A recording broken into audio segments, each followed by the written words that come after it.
Ah, c'est parti! C'est parti. Hey, je sais pas si les gens sont surpris de nous voir ensemble d'abord avec Robert, Chantal, chez vous, dans votre petite salle où habituellement on fait des zooms. Moi, je te vois dans cette salle-ci, mais là, on est ensemble. Merci d'être là, Chantal. Mais Ah, merci de m'inviter. T'inclus. Tout le ben monde te connaît au moins de nom. Oui. oui. Oui. Ah, puis d'ailleurs, je voulais te dire ça. Je vais te le dire tout de suite. J'ai parlé de toi dans une présentation. Ah oui? Oui. Parce que je leur disais, puis ça a un peu un lien avec ce dont on va parler aujourd'hui. Je leur disais qu'on jase, hein, tous les deux, puis à un moment donné, tu m'écris suite à une discussion qu'on a eue même à trois, et on parlait d'humilité dans cette discussion-là, puis tu m'as écrit, le sel ne se dit pas salé. Oui. Tu m'as écrit ça. Uh-huh. C'est un proverbe africain que j'ai toujours retenu parce que je trouve c'est beau. Hein, c'est comme le sel, il n'y a pas besoin de le dire qu'il est salé. Il est salé. On est ce qu'on est, puis on a juste à être ce qu'on est, puis on n'a pas besoin de s'en vanter ou de, tu sais. Se Alors, c'est le survaloriser, sel. fabriquer Ouais, son ego, ouais. surdimensionner. Hein. Le sel ne se dit pas salé. C'est tellement une phrase à retenir. Oui, Je trouve que ça va avec la simplicité, mhm. hein, de ne pas se prendre pour un autre, puis de viser aussi cette simplicité d'être et de vivre. C'est Mhm. de ça qu'on veut parler. Alors, tu te demandais si tu avais ta place ici.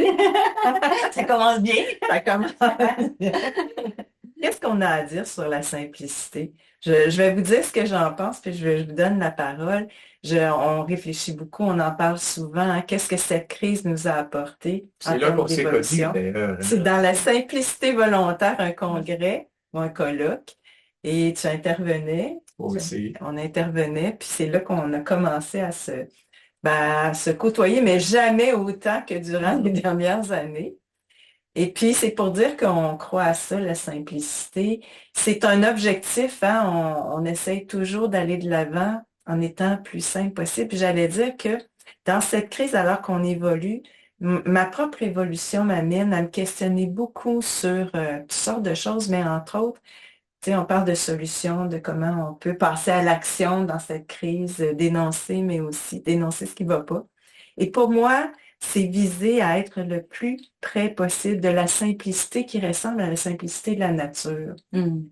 Je crois qu'on a été domestiqués, je vais le dire comme ça, et dans cette domestication, on a appris à vivre avec du superflu qui nous pose beaucoup de soucis, de problèmes, de soucis. Si Mhm. on pense à nos préoccupations, c'est beaucoup autour du superflu, Oui. relié à l'argent, par exemple, ou le matériel. Et viser à être plus simple, pour moi, c'est un objectif qui est soulageant, qui est libérateur. Et on peut se donner des trucs, on peut s'entraider aussi. Mhm. Alors, je ne sais pas ce que vous avez à dire. Si vous pensez à simplicité, qu'est-ce que vous aimeriez dire là-dessus? Vas-y, Chantal. Après ça, je donnerai mon petit point de vue. Ouais. Ben moi, quand tu dis de, je trouve on est souvent encombré, puis je m'inclus là-dedans. Je suis souvent encombrée. Puis je me rends compte, ben, j'ai fait quelques séjours en Afrique, puis aussi quand on voyage avec une petite valise de rien, puis on passe 2 mois avec pas grand-chose, mais c'est correct, on a tout ce qu'il nous faut. Puis pourquoi ici on a plein de vêtements ou on a plein ben, mais les livres, euh, on a plein d'objets auxquels on finit par tenir, puis ça nous enracine, ça nous alourdit, puis avant Noël, une petite anecdote, avant Noël, il y avait plusieurs événements, des parties de Noël, de réinfo, le gala de la main des enfants. Puis je me dis, mon Dieu, il faudrait que j'aille m'acheter une robe, tu sais, pour les occasions. Puis j'ai commencé à regarder dans mon garde. J'ai beaucoup de linge que je jette pas, des affaires que j'ai depuis longtemps. Puis, mais on ne sait pas tout ce qu'on a, puis on oublie qu'on a tout ça. Fait que j'ai commencé à vider mon garde-robe, à regarder ce que j'avais. J'ai tout trouvé ce que j'avais besoin. Ah oui, dans ton Ouais, dans mon garde-robe. garde-robe, c'était là. Tu sais. C'est des vêtements que j'ai depuis longtemps, mais que je mets pas souvent.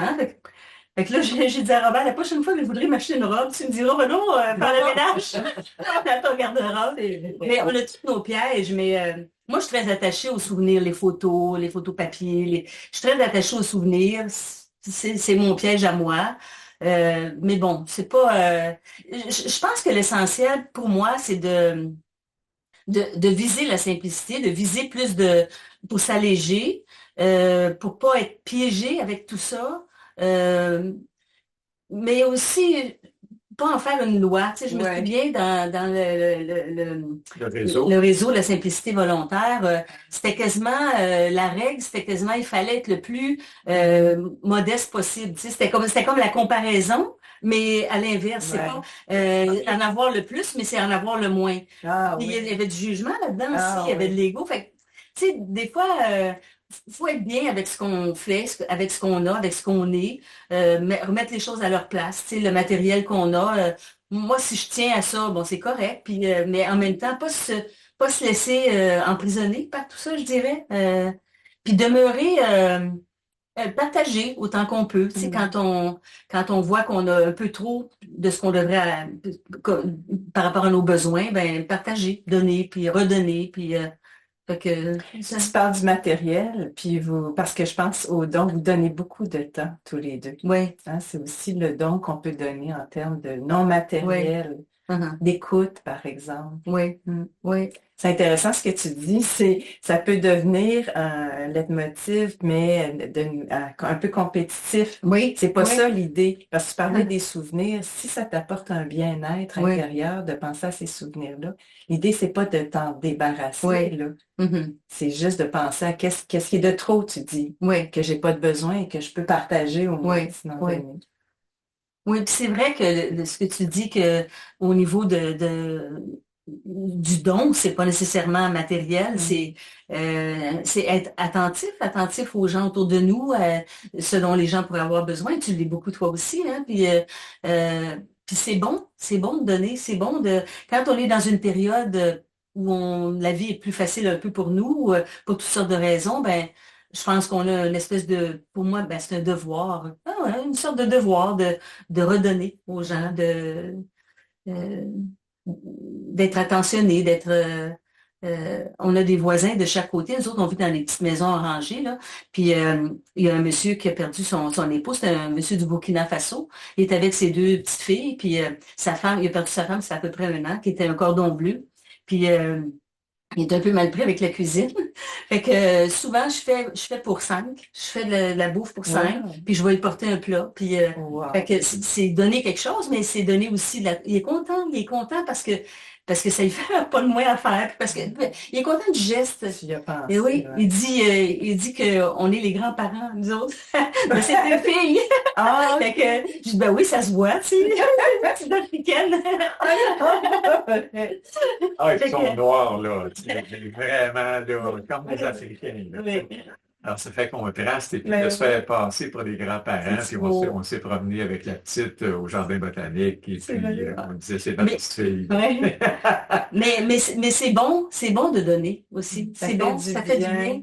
bien de sentir, de se sentir bon, de sentir que Ça fait du euh, bien à tout le monde, à celui qui donne, à celui qui reçoit. Puis des fois, il faut apprendre aussi à recevoir. Puis ça, c'est difficile quand on est dans une posture de donneur, mettons, là. Il y a des gens pour lesquels, moi, je regarde les enfants sont bons pour recevoir. Ils ont fait ça toute leur vie. Moi, j'ai appris ça quand j'étais tout petit gars, là. J'étais un petit gars, là, donner au suivant, donner. On s'achetait des petits Chinois. Maintenant, c'est eux autres qui nous achètent, là. C'est des images. Je viens d'un milieu pauvre, et puis c'est sûr que mais à l'époque, je me considérais comme étant dans la classe moyenne. Maintenant que je me considère dans la classe moyenne aisée, mettons, mais pas, j'ai jamais eu une pratique très lucrative, moi, là, comme médecin. Je prenais beaucoup de temps avec les gens, alors que ce qui est valorisé, c'est tes passes à la chaîne, c'est comme ça que tu remplis ton compte de banque. Mais moi, c'était pas comme ça que je voulais pratiquer. Alors, mais le fait de vivre avec une femme qui a vécu une expérience d'Afrique, Mm. et puis que je suis très rapidement, beaucoup plus vite que moi, que le bonheur, ça n'avait rien à voir avec ce qu'on possédait, ça avait à voir beaucoup avec l'atmosphère qu'il y avait, avec les liens qu'on avait autour de nous autres. Mais on est dans une culture, hein, tu sais, quand tu es arrivé dans une culture ou une sous-culture, le fait d'être médecin, moi, dans un milieu assez pauvre, ça me sortait de mon milieu, là, tu sais, fait que j'étais prêt avec ça. Je dis souvent, moi, au début, j'étais riche de temps, pauvre d'argent. Puis un moment donné, je me suis mis à être riche d'argent, pauvre de temps. Mm. Puis l'objectif, c'est d'en avoir assez. Et vu que plus t'en as, plus t'en veux, plus tu deviens avide. Puis c'est une course sans fin. Puis on est dans une culture qui valorise ça, en avoir plus, être plus, faire plus, puis avoir plus. C'est le mantra de notre culture, plus c'est mieux. C'est vrai si t'es pauvre, si tu manques, c'est en carence, c'est vrai que plus c'est mieux, mais à passer un certain niveau, plus c'est pas mieux, c'est juste plus d'encombrement, plus de troubles, plus de... T'as une maison qui a 6 salles de bain, là, puis 20 pièces, c'est plus de troubles, c'est pas nécessaire, c'est pas utile, c'est un poids, c'est une lourdeur. Ça te donne pas le droit de la possibilité de te redéfinir. J'ai été obligé de obligé. J'ai eu l'appel de me redéfinir à 48 ans et changer mon type de pratique quand j'ai vu que ce que je faisais, ce que j'avais rencontré dans ma pratique, il y avait des choses beaucoup plus puissantes pour aider les gens que de les diagnostiquer et les traiter. Fait que j'ai renoncé à donner des pilules, j'ai changé la médication pour la méditation. Alors, ça a changé ma façon d'aborder les réalités, les complexes, des fois qu'on simplifie en faisant, tu sais, les dépressions, c'est un trouble de neurotransmetteurs. C'est pas un trouble de neurotransmetteurs, mais on en a fait ça, là, tu sais. On nous dit, il manque de sérotonine dans l'enfant synaptique, puis on a des pilules pour faire monter le stock des inhibiteurs de la recapture spécifique de sérotonine. En tout cas, tu sais, c'est pas comme ça qu'il faut agir. Moi, je suis convaincu de ça maintenant. C'est aller au cœur des problèmes. Qu'est-ce qu'il faut que je change comme attitude, comme habitude, comme objectif de vie? Puis on demande aux jeunes actuellement c'est quoi vos objectifs de vie? C'est pas rare qu'on se fait dire, je vais être riche, je vais être célèbre. On nous dit que le bonheur est dans la richesse, la célébrité. Comme ça te donne du pouvoir. Là, on est dans une culture très toxique, très malsaine pour les liens. Et très axé sur les biens, sur les accessoires, ce qui fait que l'essentiel devient accessoire, puis l'accessoire devient essentiel. Ouais. On est... Et on devient au service de l'accessoire. Oui. Paradoxal. Oui. C'est confrontant d'aborder ça dans cette société, de parler de simplicité dans cette société, c'est un peu être contre-culturel. C'est subversif. Oui, mais quasiment, parce que oui, puis là, je me dis, ceux qui nous écoutent peuvent avoir une opinion différente aussi de nous, à écouter ce qu'on dit, là. Mais je crois qu'on est en transition, parce qu'on réalise, comme tu dis, que ce matériel, cet argent nous a pas apporté le bonheur. C'est souvent ce qu'on réalise à la fin de notre vie. Alors, qu'est-ce que c'est? Qu'est-ce qui va nous rendre heureux? Et paradoxalement, à toute cette propagande de richesse, de statut, on découvre que c'est le contraire. On dit que donner nous apporte plus de bonheur que recevoir, malgré tout. Et il y a une libération qu'on ressent quand on donne. À la fois, on est libéré de choses qu'on donne, mais on reçoit aussi de la gratitude de l'autre. Quand on donne à quelqu'un, par exemple, on trouve le sens aussi de notre existence dans le lien, comme tu dis. Alors, c'est tout à redécouvrir. C'est une chance qu'on a, dans le fond, de pouvoir aborder ces choses-là, de remettre les choses en question aussi. Mais on sait qu'on peut être à contre-courant, puis qu'on peut provoquer aussi des réactions qui sont pas nécessairement positives. Moi, je dis tout le temps, de ce temps-ci, là, j'offre mes choses, j'offre mes livres, mes conférences gratuitement, mais je sais que pour certains, de faire ça, ça enlève la valeur à ce que j'offre. On est là-dedans, là, hein? Si c'est gratuit, ça n'a pas de valeur, c'est quand même paradoxal, hein? Alors que si je chargeais très cher pour mes conférences ou mes livres, tu vois, on pense que ça aurait plus de valeur. Oui. Alors, c'est vraiment dans notre tête. Il y a tout un conditionnement, hein, tout un apprentissage qu'on a fait. Les choses nouvelles sont supérieures aux choses anciennes, un peu comme auparavant. Ça nous prenait 10 ans avant de mettre un médicament, une intervention sur le marché. Là, 10 ans là, pour tester un vaccin, par exemple. Là, on est bon, on est rapide, on est efficace. On fait ça à warp speed, ou à vitesse de la lumière. En 1 an, en 2 mois, on a décrété que c'était safe and effective, la nouvelle. C'est juste pour nous dire comment est-ce qu'on a été modelé à la science évolue. Attention, là. Il y a des affaires qui prennent du temps avant de voir les résultats. Les avantages, les inconvénients présumés, ça peut prendre du temps. Il faut cueillir les données. Alors, tu vois, on nous vend des idées de progression. Et puis, si c'est plus cher, Ouais. Ça a plus de valeur. C'est vrai. Un auto plus cher est meilleur, elle va aller plus vite. Tu sais, fait on se dit, c'est la même chose d'un pelule. Les pelules les plus chères, c'est les meilleures. Attention, attention. Tu sais, c'est pas vrai. Non. Mais on est Et conditionné. moi, il y a une Puis, association qui est oui, faite. puis un cours qui coûte cher, il est bon. Un prof qui coûte cher, il est bon, il est meilleur. Tu sais. Non. Il y a des gens qui peuvent offrir gracieusement, gratuitement, parce qu'ils sont en mesure de le faire, puis parce qu'ils veulent rendre leur connaissance, compétence ou expérience à la portée de tout le monde. C'est l'éducation populaire. On Oui. vient à ça, hein? Ouais. Oui, Mm. puis ça fait du bien de savoir qu'on peut avoir accès à beaucoup de richesses, beaucoup de choses qui sont gratuites et qui valent énormément. Tu sais, un livre pris à la bibliothèque, c'est gratuit. Ça peut changer une vie si tu tombes sur le Oui. bon livre. Et puis, ça peut t'aider à, réévaluer tes conditionnements, tes objectifs de vie aussi.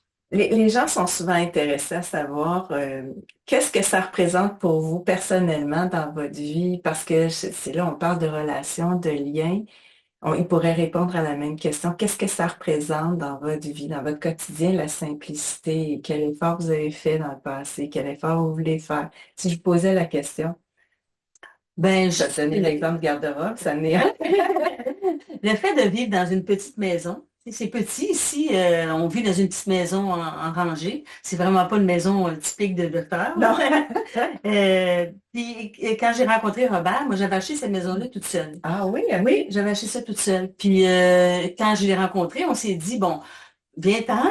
Puis lui, il est arrivé avec ses deux garçons qui avaient 3 et 5 ans. Puis ensemble, on en a eu 2 autres. Ben, j'ai dit, viens-t'en, puis on va s'accommoder, on va voir comment on fonctionne dans cette maison. Puis si on n'est pas bien, ben, on la vendra, puis on rachètera d'autres choses. Mais on ne l'a jamais fait. eh ben, Et on C'est irait surtout parce que je suis paresseux. Puis Non, vendre, c'est ça, t'es paresseux. ben, pour certaines choses, Oui. puis pour d'autres, je suis très vaillant. Mais je pense que c'est important de réaliser que ça ça nous a permis, nous autres, des choix, hein, des choix de mettre l'emphase sur le lien. Ah oui. Tu sais, ça m'a permis, moi, de me redéfinir aussi sur le plan professionnel, de dire on n'a pas besoin de travailler pendant quelques années. Je dis, moi, faire mon cours de médecine, ça m'a pris 5 ans, plus 1 an d'internat où j'étais quand même payé un peu. Je dis, je me connaissais pas à ce moment-là. Maintenant, je me connais mieux. Je sais mieux, j'ai vu les besoins, j'ai rencontré une pratique puissante, simple, accessible, gratuite, enfin presque gratuite, qui demande pas grand-chose. Les pratiques d'arrêt, apprendre à générer le calme, la tranquillité intérieure, qui te permet de voir plus clair, de savoir mieux ce que tu fais, dans quoi tu t'engages, ton temps, ton énergie, ton argent. Est-ce que ça t'amène à la bonne place? Où tu portes ton attention? À quoi tu portes ton attention? Ben, c'est des choses qui coûtent rien, hein, mais qui te permettent éventuellement de dire la vie, la belle vie, la bonne vie, si on sait faire des bons choix. Moi, j'ai réalisé ça à un moment donné, j'étais au jardin botanique avec un livre, j'avais emprunté à la bibliothèque dans une chaise adirondack, là, sur le bord d'un étang, au pied d'un saule. J'étais parfaitement heureux. Mais alors, parfaitement heureux. Je me disais, quelle chance j'ai d'avoir du temps, un bon livre, un bel espace. Combien ça me coûtait? Rien. Alors, quand tu sais profiter des ressources, j'ai-tu besoin de m'acheter un chalet dans le Nord? Non. Il y a une place ici où je suis exposé à la beauté. Alors, mais il faut vivre des expériences de simplicité heureuses pour pas vivre ça comme une perte. Une perte. C'est peut-être une perte de statut, mais c'est un gain de temps.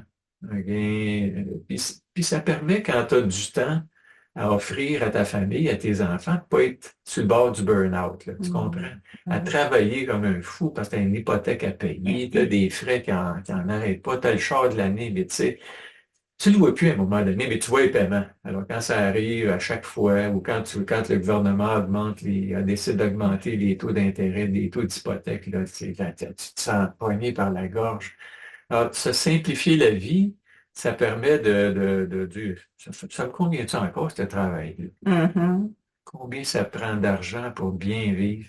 Peut-être pas tant que ça. Ça en prend beaucoup aujourd'hui. Il faut le dire, on est au Québec. Ouais. Il fait froid l'hiver. Il faut s'abriter. Les logements coûtent cher. Tu sais. Fait on n'est pas en train de faire l'apologie de la pauvreté. Mais plutôt. Il y a un pouce. Oui, On dirait que tu penses Ouais, c'est bien. C'est ça. Puis c'est quand tu as levé C'est le... peut-être- regarde, c'est ça. Hey, on est drôle, hein? Alors, Je reviens à ce que tu dis, parce que la simplicité, donc, ça peut être de se libérer. c'est pas un d'un renoncement. matériel. Ça vient avec des renoncements, mais c'est pas un renoncement. Non, puis tu sais, des fois, ça peut être plus facile pour nous d'en parler. Oui. Parce que je pense à des jeunes couples, par exemple, Mm. qui sont pris justement avec un loyer à payer avec l'inflation ici au Québec. Je crois, par exemple, qu'il y a un choix à faire qui est pas facile. C'est est-ce que je réfléchis à ma vie? Qu'est-ce que j'ai en plus dans ma vie, en plus de ça, qui l'alourdit? Parce que je regarde, je me disais, on vit dans une société où les gens qui ont de la misère à vivre vont aussi, pour compenser cette détresse-là intérieure, aller s'acheter autre chose, s'acheter du matériel. Puis, je veux dire, c'est très encouragé, là, hein, faut pas on est pris là, avec ça, là.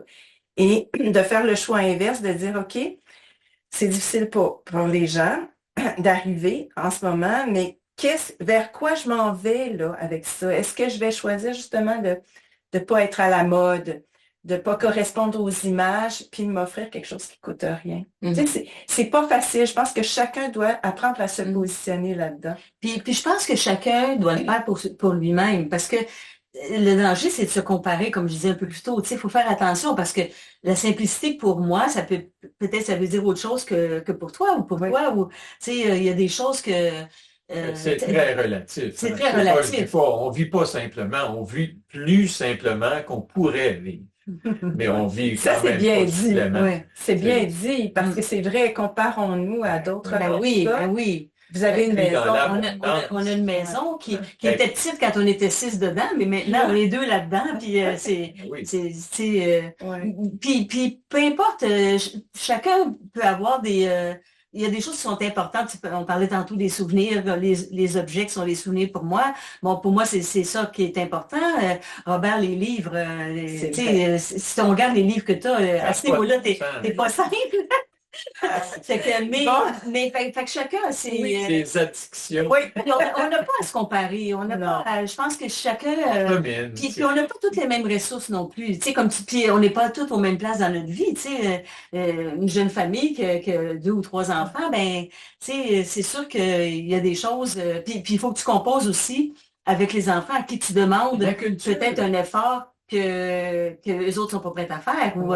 Ben oui, parce qu'ils sont aussi, hein, ils voient la publicité, là, ils veulent posséder la même chose que leurs amis. Oui. C'est pas facile, mais j'ai envie de rendre hommage à ces jeunes familles qui réussissent malgré tout. Il y en a qui ont plusieurs enfants, puis je les vois vivre, c'est extraordinaire. Tu sais, ils décident d'aller marcher dehors, par exemple, toute la gang.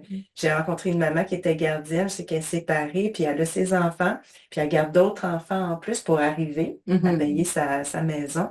Il y a des gens très créatifs aussi parmi les jeunes là, qui réussissent peut-être mieux que nous, justement, à se départir des valeurs qui sont présentes et puis qui font de la pression là, sur eux en ce moment. Comme tu dis, c'est personnel à chacun. Oui, oui. Puis ça devient, je dis la simplicité volontaire, c'est pas la pauvreté, puis c'est pas la simplicité involontaire. Parce que la simplicité involontaire ou imposée, c'est pas ça qu'il faut. Puis il y a un appauvrissement là actuellement dans la société.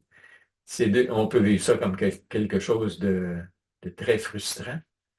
On peut vivre ça aussi comme, regardons ça, mes parents, ils ont vécu en s'en mettant bien de côté. Puis là, on était 2 ans, on ne pouvait pas voyager quand même, là, ceux qui avaient décidé de ne pas se faire injecter. On a été privés de ça. Puis moi, ça m'a posé la question, de quoi tu as besoin, Robert, pour être heureux? Puis j'avais planifié à ma retraite de pouvoir voyager. Ce que j'ai fait abondamment dans ma vie active aussi, là, de continuer dans ce sens-là. Là, est-ce que je vis ça comme une frustration ou si je vis ça comme une occasion de dire de quoi j'ai besoin pour être heureux? As-tu vraiment besoin de... Non, j'aime voyager, mais c'est pas essentiel, c'est pas vital. Et à partir du moment où j'accepte ça, ben, il n'y a plus de frustration.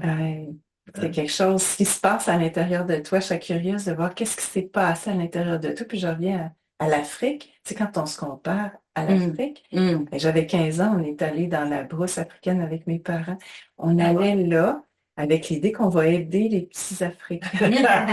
Ouais. Tu sais, là, nous, ce qu'on a découvert, c'est d'abord, ces gens-là dans la brousse étaient moins stressés que nous et beaucoup plus généreux que nous. Et ils venaient, ils nous apportaient de la nourriture, par exemple des bananes fraîches et tout ça. J'ai appris ce que c'est la générosité en Afrique avec ces gens-là qui possèdent rien, finalement, que la nature autour d'eux, qui pousse vraiment. Oui. Puis qui sont capables de partager le peu qu'ils ont, mais ils le font très naturellement, très... Puis le temps aussi, d'être généreux de leur temps aussi. Ils prennent le temps avec les gens. Tu sais, tu vas au marché, tu veux t'acheter un morceau de tissu. Tu t'assois là, madame, on va jaser, on va causer, on va causer, on va causer. Là, ils se mettent à parler, mais si t'achètes pas, c'est ceux qui sont contents quand t'achètes, mais on dit, ce qui est important, c'est le moment où tu discutes avec eux, puis ils sont très contents de... T'es venu pour acheter quelque chose, mais il y a quelque chose de plus. Alors, ça aussi, c'est la simplicité parce que pour moi, la simplicité, c'est pas la simplicité pour la simplicité. C'est ce que ça te permet. C'est comme si t'es pas... c'est un outil, plus qu'un but. C'est pas un but dans la vie, là, d'être simple, là, tu sais. C'est d'être libre. Exactement. C'est peut-être pour ça qu'on en parle, d'ailleurs. Pourquoi ça nous préoccupe comme ça? C'est peut-être justement parce que l'important, là où il y a moins accès, parce qu'on a accumulé tellement, puis donc on manquait de temps. Et on court tout le temps pour payer nos affaires puis aller faire nos commissions.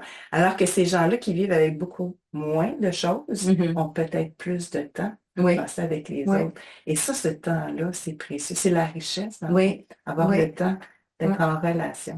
Tu vois, ça nous amène à la représentation qu'on se fait de l'argent. Hein? Pour beaucoup de gens, dont avant que je fasse ma réflexion, une réflexion plus profonde autour de ça, pour moi, c'était la sécurité. Tu sais. Mais de combien ça t'en prend pour être sécure, Robert? Plus. La réponse, c'est plus. Tu n'as jamais assez pour être sécure. T'en as un peu plus, oups, la bourse vient de baisser. Oh là là là. Alors, il faut se libérer de ce carcan-là. Et la vraie sécurité, pour moi, est dans les liens, la confiance qu'on instaure. Il y a des gens, des survivalistes actuellement, là, qui essaient de se dire, si jamais on manque de l'essentiel, on s'est ramassé toute une cave de plein de choses qu'on pourra bouffer, on pourra survivre 6 mois. Mais vois-tu, si autour de nous autres, il y a des gens qui ont faim.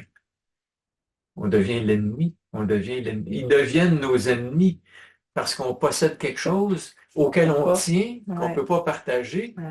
Alors, non, c'est pas ça. C'est vraiment important ce que tu dis là. Ça me fait réaliser que d'être survivaliste par insécurité, ça reproduit exactement ce qu'on a vécu. Cet individualisme-là, on n'en sort pas. Si toi, tu es sauvé parce que tu as plein ton garde-robe, ton garde-manger, je veux dire, sur le plan social, toi, tu pourrais pas. Et peut-être que l'inverse, c'est vraiment intéressant parce que c'est vrai qu'il y a l'insécurité qui nous amène à accumuler au cas où. Puis en même temps, en faisant ça, ça nous empêche de créer l'entraide, d'embarquer dans cette entraide-là qui est nécessaire. C'est ce qui va nous sauver, en fait. C'est d'être capable de tisser des liens. Et puis, il y a une vraie réflexion à avoir autour de l'argent. Moi, je suis d'accord parce que il y a des gens qui se disent en ce moment, on ne pourrait pas vivre sans argent. Moi, je pense que s'il arrivait une grande crise et qu'on n'a pas accès à l'argent, au contraire, on apprendrait que c'est qu'un intermédiaire, que tout peut exister sans cet argent-là et cet intermédiaire, c'est un outil de contrôle. Et sans ça, on se libère, en fait. On se libère parce que le lien, il est vraiment entre toi qui offre quelque chose et moi qui, en retour, qui t'offre autre chose. Et c'est comme ça qu'on construit une société. Et là, on a vraiment pris une voie, puis c'est cet argent-là, qu'elle soit produite par des individus, ça n'a aucun bon sens. Là, on a souvent jasé de ça. Autrefois, c'était des pays qui produisaient l'argent. puis on prétendait que les intérêts étaient redonnés au pays. Là, c'est plus la même chose du tout. C'est des intérêts qui enrichissent les riches. Les hyper riches. Les hyper riches. Alors, je pense que la simplicité, si elle pouvait nous amener aussi à considérer qu'on peut vivre sans argent. D'ailleurs, il y a plein d'initiatives actuelles. Oui, hein? Oui. Oui, je pense à Ça, ça. t'en fais partie, tu sais, Oui. mais le don donné. Oui, on donne. Ben, nous, on donne. Tout Oui. le monde donne. Mais j'allais dire, j'ai rencontré une dame qui est tellement meilleure que moi. Là, elle a acheté une maison et tout est donné. Elle ramasse des biens matériels, elle donne. Il y a des gens là, qui produisent de la nourriture, qui lui donnent, elle redonne en échange, mais il n'y a pas d'argent là, là-dedans. Puis il y a des services, puis il y a des services professionnels, des services de réparation. Et le mot d'ordre, c'est le don. Le don. Ça existe, là. Oui, il y a des individus qui donnent, mais il y a aussi déjà des entreprises. Ben, des entreprises, des initiatives. collectifs. Oui, des collectifs. Oui. Qu'on peut apprendre à compter les uns sur les autres. Pas devenir dépendant de l'autre, mais savoir qu'on a quelque chose à offrir à l'autre qui aussi a quelque chose à nous offrir en contrepartie. Tellement. Oui. Ça passe par l'intermédiaire classique, c'est l'argent. Ouais.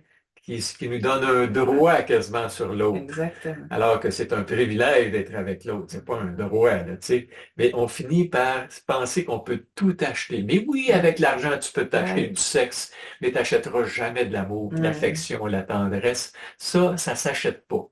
C'est gratuit. Mais il faut que tu crées un lien. Un lien de confiance, un lien basé sur l'honnêteté, l'intégrité, l'engagement, qui fait appel à nos plus belles qualités. Puis si on les a pas, on les développe avec l'autre personne.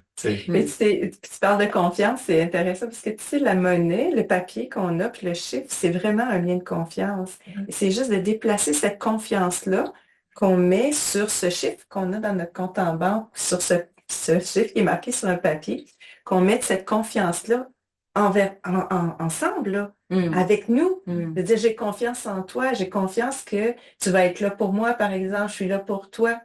Alors, je veux dire, c'est tellement plus significatif d'avoir confiance en l'autre plutôt qu'avoir confiance dans un chiffre. Oui. Je dis, c'est cool, là, ça, cette idée-là. Oui. Alors, c'est de prendre conscience de, bon, on est tombé dans le piège, tu parlais de piège tout à l'heure, on est tombé dans le panneau de croire que c'était réel, ce chiffre-là. Alors, ce n'est pas. C'est pas réel, ça n'existe pas, vous allez mourir. Puis, mon père, il disait ça, ce que j'ai accumulé comme argent, c'était économe, je ne partirais pas avec, là. Ça va rester ici. Oui. Alors, apprendre à construire sur quelque chose de réel plutôt que quelque chose de virtuel là, qui n'existe pas. Oui. C'est reconstruire, c'est quand on pense au nouveau monde, c'est reconstruire quelque chose qui est basé sur le vrai plutôt que sur le faux. Tout ça, c'est faux. C'est faux, puis ça l'a faussé. Puis ce qui amène souvent les médecins, je peux parler de je dirais mon groupe, c'est le souci de l'autre. Mais on se fait pervertir en cours de route par l'argent. Beaucoup de mes collègues, à un moment donné, la médecine devient un outil pour s'enrichir, devient une business au lieu d'être un service. De dire, on se met au service de l'autre qui est souffrant, et puis en y offrant notre présence. Mais si je suis obsédé par l'argent, parce que je me suis acheté une belle maison de docteur, une grosse maison de docteur, parce que tu as accès à des prêts, sky is the limit.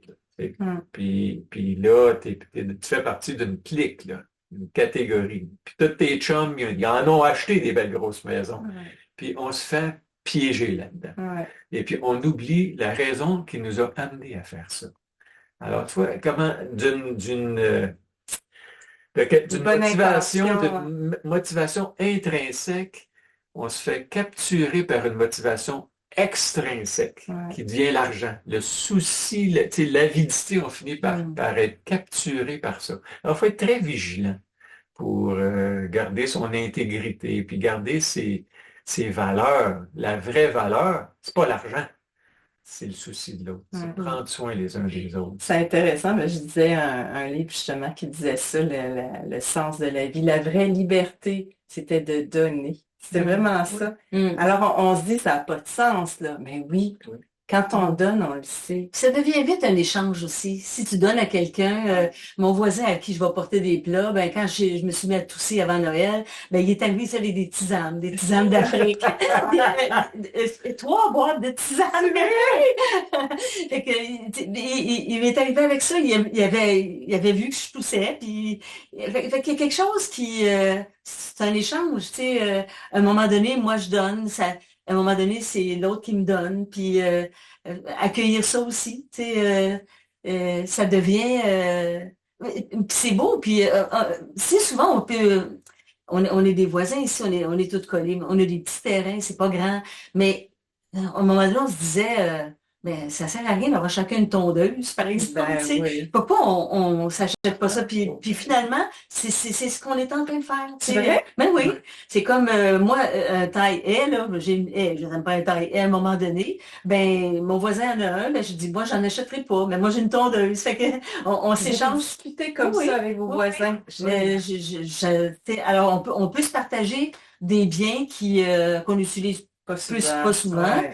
Puis, fait que c'est de voir qu'il y a un échange là-dedans, que ça circule comme Puis d'avoir l'audace de lâcher prise parce qu'il y en a qui vont se dire si je donne, peut-être que tu sais, je oui, recevrai pas. Mais non, lâcher prise, c'est vraiment oui, dans le lâcher prise. Ouais, parce que Sans autrement, c'est attendre. une transaction, là. Tu sais, Oui. t'es plus dans le don. Cette attente-là, elle crée de l'attention, puis elle crée de l'attention oui. relationnelle aussi. Alors, je suis sûre que quand tu donnes, tu t'apportes tes petits plats, c'est je te donne, t'attends pas nécessairement, puis tu es surprise et heureuse quand ça Oui. te revient. Puis ça te revient pas toujours de la même, puis là je parle de Ouais. l'exemple que j'ai donné, ça vient de la même personne, mais c'est pas toujours ça. Des fois, je donne à quelqu'un, puis quelqu'un d'autre va me donner au moment où moi j'aurai besoin. Puis c'est comme ça. C'est pas un placement qu'on fait.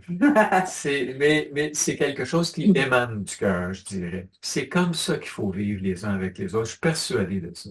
Absolument. On a Ouais. besoin des vêtements, puis bien sûr, mais pas tant que ça. Non, puis d'ailleurs, ça c'est vrai, on en a beaucoup dans notre garde-robe. Oui. On a besoin de lire, Ouais, mais pas tant tant que ça. On a des bibliothèques aussi. Ben oui. Puis c'est tout à redéfinir, tu sais. Moi, tu sais, j'ai une petite valise, comme tu as vu. Oui.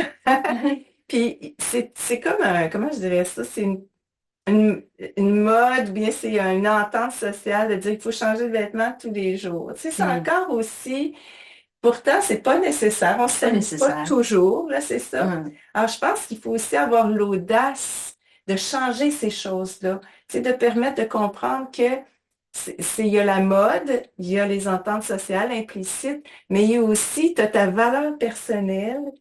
Puis c'est pas parce que tu cadres pas avec les valeurs sociales que ça détruit ta valeur personnelle. Mais il faut avoir de l'audace aussi, hein, pour aller de l'avant par rapport à ça. Moi, ça n'a pas rapport, mais j'ai parlé à un moment donné des shampoings. Il y a beaucoup de produits qui existent et quand tu utilises ces produits-là, ça t'oblige à utiliser d'autres produits parce que, par exemple, les shampoings assèchent la peau ou bien ça rend tes cheveux habitués. Et c'est comme le savon. Ben, à un moment donné, moi, j'ai essayé. J'ai dit, OK, je vais avoir l'audace d'essayer de ne pas me laver avec du shampoing. Puis j'ai découvert que mes cheveux étaient aussi propres. Mais ça prend un certain temps, hein? Puis j'ai osé le dire. Imagine-toi. Puis je me suis dit, regarde, tu sais, c'est pas facile, mais ce système de consommation et d'hyperconsommation, je voulais intervenir, je l'ai essayé, puis j'ai réalisé que c'est vrai que il y a on devient dépendant de ces produits-là. Et quand on lâche prise, ben on découvre qu'on n'en a pas besoin, finalement. Comment c'est extraordinaire, hein? Tu sais, juste de pouvoir en jaser. Oui, tu sais, publiquement ouvertement, aussi. publiquement, puis bon, se mettre sa sellette, puis dire, puis sans vouloir être un modèle, moi je dis, je suis pas un modèle, il faut que chacun trouve sa façon d'assainir sa relation avec l'argent, parce que si ta relation à l'argent est saine, la relation au temps va devenir saine, la relation aux autres va devenir saine, puis ta relation à la nature va devenir saine. Alors, il faut travailler sur sa propre avidité personnelle. Savoir qu'on est toutes poignées avec ça. On en veut plus. On a été conditionnés comme ça. Alors, la journée où on apprend à dire, c'est assez. Good enough. C'est assez. C'est assez.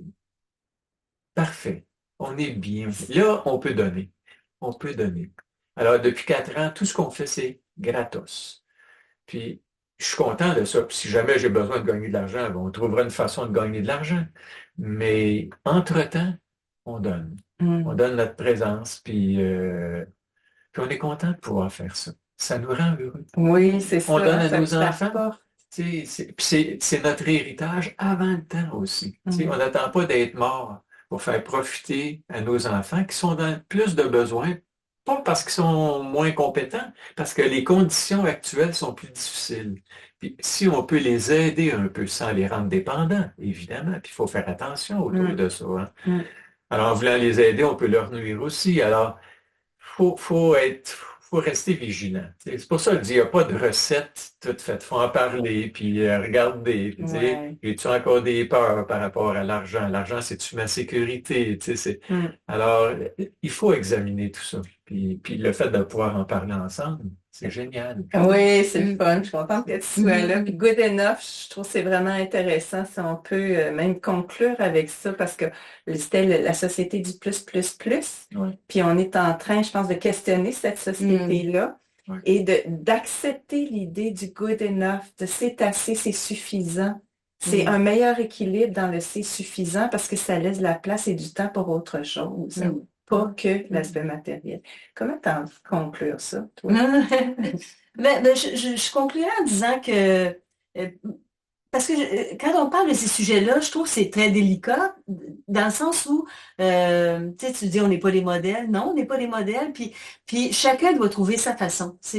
Chacun doit trouver sa façon de vivre plus simplement, de vivre plus harmonieusement, d'être plus généreux, peut-être. Chacun doit trouver sa façon. C'est sans se comparer, on n'est pas toutes à la même place, on n'a pas tous les mêmes besoins, on n'a pas toutes les mêmes ressources non plus. Fait que chacun doit examiner avec quoi il est bien, avec quoi il est mieux. Hein? C'est bien dit, C'est ça. C'est bien dit. Tu veux ajouter quelque chose, Robert? C'est assez. Comme ça. Comme ça. Là. Et là, c'est assez, puis chacun fait son travail sur lui, en disant, la première chose que je dirais, c'est arrêter de se comparer. En fait, la dernière chose, arrêter de se comparer. Arrêter de se comparer les uns aux autres, et puis de se voir comme un modèle. Non, tu as des affaires à travailler, Robert Béliveau, là, avant de t'instaurer comme modèle. Et puis, travaille sur tes affaires. Chacun a à travailler sur ses propres affaires pour s'assainir, puis devenir peut-être un peu plus généreux, un peu plus... un meilleur compagnon de vie, un meilleur voisin, un meilleur... un meilleur toi, dans le fond. C'est tout. Voilà. Ben, merci. Bien, merci. Merci, chérie, d'avoir participé. Hey, je suis contente. C'est la première fois qu'elle ose participer. Elle dit, j'ai rien à dire. C'est pas elle est tout le temps en train de me parler. Là, elle a tout le temps quelque chose à me dire. Là, mais faire profiter aux autres aussi de ta présence. Je suis contente. Merci d'être là. Oui. La place. Merci. On dit bye. À la prochaine.